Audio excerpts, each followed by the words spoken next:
When we talk about the actual evidence, we said, again, understanding migraines, that economic inadaptability is very, very real. Why isn't that documented? Why aren't those migraines or headaches documented in a journal, dates, times, and also labeling symptoms during that time frame?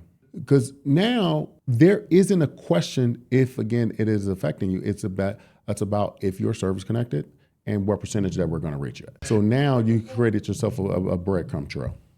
And they have three really good references here explaining acceptable lay evidence, when to use lay evidence, and descriptions of symptoms as evidence. So we're going to drop down to the bottom real quick. And here, Mr. Davis, this is something that part of something I've seen in other parts of the M21-1, where veterans, if they're not medical or mental health professionals, they're competent to provide symptoms, but not competent to render a diagnosis because they're not a medical or mental health professional. So here it says descriptions of symptoms as evidence, a claimant's own statement covering in sufficient detail a condition that is within the claimant's ability to describe, such as their own, right here's their own symptoms made to that extent constitute evidence. So that's what we just talked about. Like,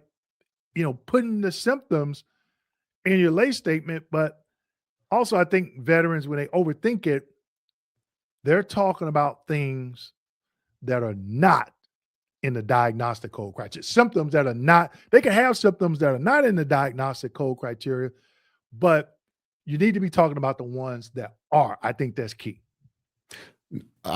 You have to, right? But veterans, this here is explaining that your truth is your truth.